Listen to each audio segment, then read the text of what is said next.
Hello friends, welcome to my YouTube channel Studio of Law. Friends, I don't waste your time because time once lost never returns. So let's start topic.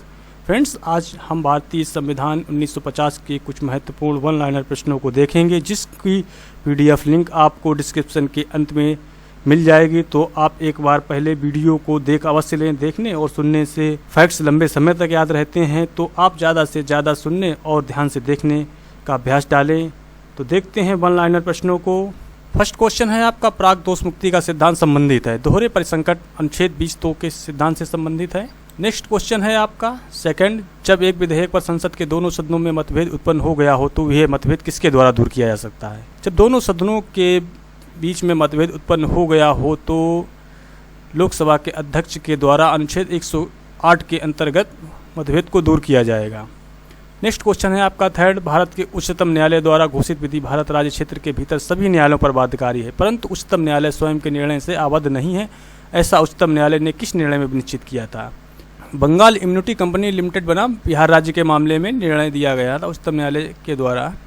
Next question आपका fourth है, किस संवैधानिक संशोधन ने भारतीय संविधान में दल विरोधी प्रावधानों को लागू किया। तो आपका है 52वां संविधान संशोधन में। नेक्स्ट क्वेश्चन है आपका 5, शिक्षण संस्थानों में अनुसूचित जातियों एवं जनजातियों के पक्ष में स्थानों का आरक्षण शासित होता है। शिक्षण संस्थानों में अनुसूचित जातियों एवं अनुसूचित जनजातियों के पक्ष में आरक्षण के बारे में प्रावधान अनुच्छेद 15(4) में दिया गया है। नेक्स्ट क्वेश्चन है आपका 6, राज्यसभा धन विधेयक किस अवधि तक रोक सकती है। राज्यसभा सिर्फ धन विधेयक को 14 दिन तक ही अपने पास रख सकती है, इससे अधिक समय तक नहीं रख सकती है। नेक्स्ट क्वेश्चन है आपका 7, भारत में न्यायिक पुनरावलोकन का अधिकार प्राप्त है। न्यायिक पुनरावलोकन का अधिकार केवल उच्चतम न्यायालय को ही प्राप्त है। किसी भी मामले में अगर कोई भी न्यायिक पुनरावलोकन किया जाएगा तो उस मामले में सिर्फ उच्चतम न्यायालय सुप्रीम कोर्ट को ही अधिकार प्राप्त है, अन्य किसी न्यायालयों को पुनरावलोकन का अधिकार प्राप्त नहीं है। नेक्स्ट क्वेश्चन है आपका 8, भारतीय संविधान समर्पित है भारत के लोगों को। नेक्स्ट क्वेश्चन 9 है, भारत के संविधान में प्रयुक्त शब्द धर्मनिरपेक्ष का अर्थ है कि राज्य का अपना कोई धर्म नहीं होता है तथा सभी धर्म के साथ समान व्यवहार राज्य के द्वारा किया जाएगा। नेक्स्ट क्वेश्चन 10 है आपका, किस बात में उच्चतम न्यायालय ने यह भी निश्चित किया है कि पंथ निरपेक्षता संविधान का आधारभूत ढांचा है। ये निश्चित किया गया था एल चंद्र कुमार बनाम भारत संघ के मामले में। नेक्स्ट क्वेश्चन है आपका 11, किस बात में निर्णय दिया गया कि सरकारी कर्मचारियों को हड़ताल पर जाने का अधिकार नहीं है। एल आर रंगराजन बनाम तमिलनाडु राज्य के मामले में भी निश्चित किया गया कि सरकारी कर्मचारी हड़ताल पर नहीं जा सकते। नेक्स्ट क्वेश्चन आपका 12 है, ऐसी विधि जिसके अनुसार जिस व्यक्ति के 2 से अधिक संतानें होंगी वे सरपंच या पंच का पद धारण करने से निर्हरित होगा, एक मान्य विधि है एवं संविधान के अनुच्छेद 14 का अतिक्रमण नहीं करती है। उच्चतम न्यायालय ने ऐसा किस बात में निर्णय दिया था। जावेद बनाम हरियाणा राज्य के मामले में उच्चतम न्यायालय ने निर्धारित किया कि जिस व्यक्ति की 2 से अधिक संतानें होंगी वे पंच या सरपंच का पद धारण नहीं कर सकता है, उसके लिए अयोग्य होगा। अनुच्छेद 14 का अतिक्रमण नहीं करती है, ये प्रावधान दिया था। नेक्स्ट क्वेश्चन आपका 13 है, भारत में राज्यों के मध्य विवाद उच्चतम न्यायालय के अंतर्गत आते हैं। तो जो भारत में जो राज्यों के मध्य जो विवाद होते हैं, राज्यों के बीच के जो विवाद होंगे वो उच्चतम न्यायालय सुप्रीम कोर्ट की प्रारंभिक अधिकारिता में आते हैं। नेक्स्ट क्वेश्चन आपका 14 है, जिस कार्य को प्रत्यक्ष रूप से नहीं किया जा सकता है उसको परोक्ष रूप से भी या अप्रत्यक्ष रूप से भी नहीं किया जा सकता है। ये कथन संबंधित है, ये आभासीय या छद्म विधायन जिसको कोलरेबल लेजिस्लेशन के सिद्धांत से भी जाना जाता है, उससे संबंधित है कि जिस कार्य को प्रत्यक्ष रूप से डायरेक्टली नहीं किया जा सकता है उसको इनडायरेक्टली भी नहीं किया जा सकता है। नेक्स्ट क्वेश्चन है आपका 15, कौन अपना पद राष्ट्रपति के प्रसाद पर्यंत धारण करता है। राष्ट्रपति के प्रसाद पर्यंत पद धारण करते हैं राज्यपाल राज्यों में एवं भारत का महान्यायवादी attorney general of India. Article 76 में ये जो दोनों पद हैं ये राष्ट्रपति के प्रसाद पर्यंत धारण करते हैं। राष्ट्रपति इनको जब चाहें तो अपने विवेक से पद से इनको हटा सकता है, तो इसको कहा जाता है कि प्रसाद पर्यंत से पद धारण करना। नेक्स्ट क्वेश्चन है आपका 16, राष्ट्रीय कार्यकारिणी समीक्षा आयोग के अध्यक्ष कौन थे। तो राष्ट्रीय संविधान कार्यकारिणी समीक्षा आयोग के अध्यक्ष माननीय न्यायमूर्ति M.N. वेंकटचलैया थे। नेक्स्ट क्वेश्चन आपका 17 है, संसद को राज्य सूची पर विधि बनाने की शक्ति है, परंतु जब वह राष्ट्र हित में हो तभी संसद राज्य सूची पर विधि बना सकती है। एवं नेक्स्ट क्वेश्चन है आपका, धन विधेयक प्रस्तुत किया जाता है धन विधेयक को केवल लोकसभा में ही प्रस्तुत किया जाता है। नेक्स्ट क्वेश्चन 19 है आपका, राष्ट्रगान के प्रति अपेक्षित आदर प्रकट करने के लिए क्या करना आवश्यक है। राष्ट्रगान के प्रति अपेक्षित आदर प्रकट करने के लिए सिर्फ आदर्शपूर्वक खड़े रहना ही आवश्यक है कि जरूरी नहीं है जो व्यक्ति आदर्शपूर्वक खड़ा है हुए उसको गाए भी, ये जरूरी नहीं है। सिर्फ आदर प्रकट करने के लिए आदर्शपूर्वक खड़ा रहे ये जरूरी है। नेक्स्ट क्वेश्चन है आपका, भारत के संविधान के अधीन कौन सा राज्य धर्म की स्वतंत्रता पर निर्बंधन लगाने का आधार है। तो भारत के संविधान के अधीन राज्य द्वारा धर्म की स्वतंत्रता पर निर्बंधन लगाने का आधार लोक व्यवस्था है। नेक्स्ट क्वेश्चन है आपका 21, लोकसभा के विघटित रहने की अवस्था में अनुच्छेद 352 के अधीन आपात की उद्घोषणा का अनुमोदन अनिवार्य है। तो राज्यसभा द्वारा और उसके उपरांत नई लोकसभा के पुनर्गठन तक ही अस्तित्व में रहना, जिसके द्वारा अपनी प्रथम बैठक से 30 दिनों के भीतर इसका अनुमोदन होना आवश्यक है। नेक्स्ट क्वेश्चन आपका 22 है, अनुच्छेद 21A 6 वर्ष से 14 वर्ष के सभी बच्चों को शिक्षा का अधिकार किसके द्वारा भारतीय संविधान में अंतर्विष्ट किया गया। अनुच्छेद 21A को 6 वर्ष से 14 वर्ष तक के बच्चों के लिए शिक्षा के अधिकार को 86वें संविधान संशोधन अधिनियम 2002 के द्वारा अंतर्विष्ट किया गया है। और 86वें संविधान संशोधन अधिनियम 2002 में ही भाग 4A में अनुच्छेद 51A के में माता पिता संरक्षक को ये कर्तव्य अंतर्विष्ट किया गया कि वे 6 वर्ष से 14 वर्ष तक के बच्चों को प्रारंभिक शिक्षा का अवसर उपलब्ध कराएं।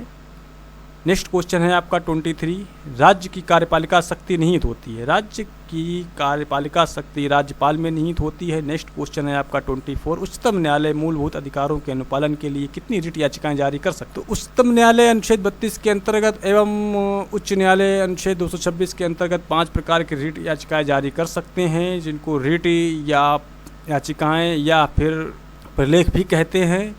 तो 5 प्रकार की रिट जारी कर सकते हैं कि पहली है आपकी परमादेश मैंडमस एवं दूसरी है बंदी प्रत्यक्षीकरण हैबियस कॉर्पस और तीसरी है आपकी अधिकार परीक्षा क्यो वारंटो एवं चौथी है आपकी उत्प्रेषण सरसरी एवं 5वीं है प्रतिषेध प्रोहिबिशन रिट।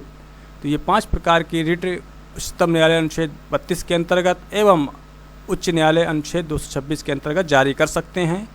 नेक्स्ट क्वेश्चन है आपका 25, अनुच्छेद 31 को हटाकर अनुच्छेद 301 को जोड़ा गया।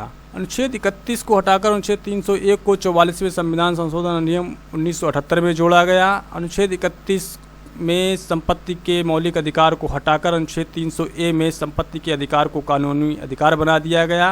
अनुच्छेद 31 के अंतर्गत पहले आर्टिकल 32 में सुप्रीम कोर्ट में याचिका दायर कर सकते थे, परंतु 44वें संविधान संशोधन अधिनियम 1978 के बाद अनुच्छेद 31 को समाप्त कर दिया गया है। अब इसके अंतर्गत उच्चतम न्यायालय में अनुच्छेद 32 के अंतर्गत याचिका दाखिल नहीं की जा सकती है, परंतु अनुच्छेद 301 के अंतर्गत उच्च न्यायालय में अनुच्छेद 226 के अंतर्गत याचिका दायर कर सकते हैं। नेक्स्ट क्वेश्चन है आपका 26, भारत के भीतर के स्थानों की तीर्थ यात्राओं का विषय किस सूची में प्रागणित है। भारत के जो भीतर की तीर्थ यात्राएं हैं, जो स्थान होंगे, उनकी जो तीर्थ यात्राएं होंगी उसको राज्य सूची में प्रगणित किया गया है। नेक्स्ट क्वेश्चन आपका 27 है, भारत के बाहर के स्थानों की तीर्थ यात्राओं का विषय किस सूची में प्रागणित है। तो जो भारत के बाहर की जो तीर्थ यात्राएं होंगी, देश विदेश की तीर्थ यात्राएं होंगी, उनको संघ सूची में वर्णित किया गया है। नेक्स्ट क्वेश्चन आपका 28 है, उच्चतम न्यायालय के न्यायाधीशों के वेतन व भत्ते किस पर प्रभावित किए जाते हैं। तो उच्चतम न्यायालय के जो न्यायाधीश होंगे उनके वेतन और भत्ते होंगे वो भारत की संचित निधि पर प्रभावित होंगे। नेक्स्ट क्वेश्चन है आपका 29, कौन सा तरीका ऐसा है जो नागरिकता को समाप्त नहीं करता है। तो कुछ महीने के लिए दूसरे देश में टूर यात्रा पर जाना, वहाँ पे रहना, तो ऐसी तरीके से भारत में जो भी नागरिक रह रहा है उसकी नागरिकता समाप्त नहीं होगी। नेक्स्ट क्वेश्चन आपका 30 है, लोक हितवाद PIL से संबंधित व्यक्ति कौन है। तो PIL से संबंधित व्यक्ति हैं न्यायमूर्ति PN भगवती जी। नेक्स्ट क्वेश्चन आपका 31 है, कौन सा अधिकार भारतीय संविधान के अनुच्छेद 21 में सम्मिलित नहीं है। अनुच्छेद 21 के अंतर्गत जीवन जीने के अधिकार में मृत्यु का अधिकार सम्मिलित नहीं है। ज्ञान कौर बनाम पंजाब राज्य के मामले में यह निश्चित किया गया है, जीवन जीने के अधिकार में मरने का अधिकार सम्मिलित नहीं है। परंतु इससे पहले P रतिराम नागभूषण पटनायक बनाम भारत संघ के मामले में ये कहा गया था कि जीवन जीने के अधिकार में मरने का अधिकार भी सम्मिलित है। परंतु उसके बाद में ज्ञान कौर पंजाब राज्य के मामले में ये निर्धारित कर दिया गया कि जीवन जीने के अधिकार में मरने का अधिकार सम्मिलित नहीं है। तो अनुच्छेद 21 के अंतर्गत सिर्फ जीवन जीने का अधिकार है, मरने का अधिकार सम्मिलित नहीं है। नेक्स्ट क्वेश्चन है आपका 32। उच्चतम न्यायालय ने किस निर्णय में निर्धारित किया है कि अनुच्छेद 72 एवं 161 के अंतर्गत दाखिल की गई दया याचिकाएं उनकी प्राप्ति की 3 माह के भीतर निस्तारित कर दी जानी चाहिए, क्योंकि अवांछित देरी न्याय व्यवस्था में विश्वास को कम करती है।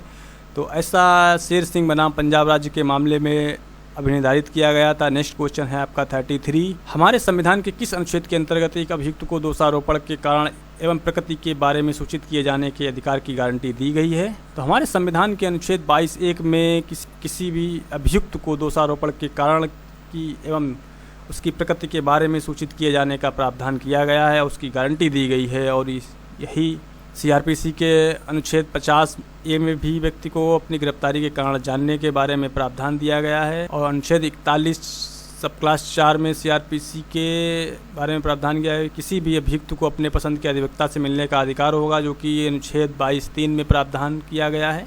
नेक्स्ट क्वेश्चन को देखते हैं 34। राज्य के राज्यपाल द्वारा राज्य विधानसभा में एंग्लो इंडियन समुदाय से कितने प्रतिनिधि को नामित किया जा सकता है?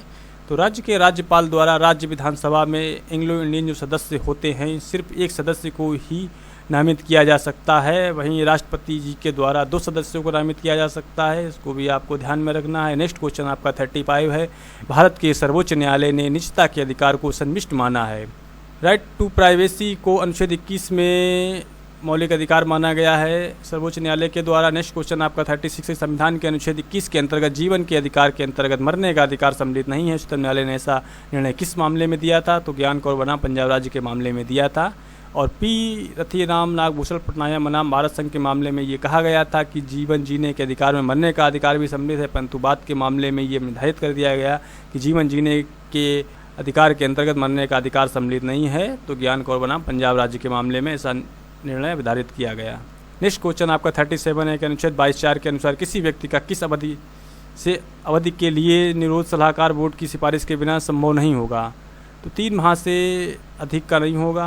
38 है। केंद्रीय प्रशासनिक अधिकरण की स्थापना किसके प्रावधानों के अनुसार है? केंद्रीय प्रशासनिक अधिकरण की स्थापना भारतीय संविधान के अनुच्छेद 323(a) के प्रावधानों के अनुसार है। नेक्स्ट क्वेश्चन है आपका 39। जिला न्यायाधीशों की नियुक्ति के लिए प्रावधान निहित है। जिला न्यायाधीशों की नियुक्ति के लिए प्रावधान भारतीय संविधान के भाग 6 अध्याय 6 में 233 में प्रावधानित किए गए हैं। नेक्स्ट क्वेश्चन आपका 40 है कि भारतीय संविधान का अनुच्छेद 15 किन आधारों पर नागरिकों के मध्य भेदभाव करने की मनाही करता है? तो भारतीय संविधान का जो अनुच्छेद 15 है वो निम्न 5 आधारों पर नागरिकों के मध्य भेदभाव करने की मनाही करता है। पहला है आपका धर्म, दूसरा मूल वंश, तीसरा जाति और चौथा लिंग और 5वां जन्म स्थान।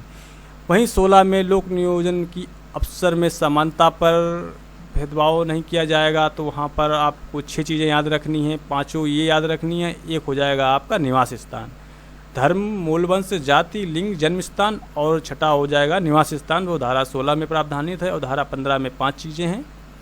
तो 15 में 5 चीज़ें, 16 में 6 चीज़ें। 15 में 5 धर्म, मूल वंश, जाति, लिंग, जन्म स्थान और 16 में धर्म, मूल वंश, जाति, लिंग, जन्म स्थान एवं निवास स्थान के आधार पर भी होगा।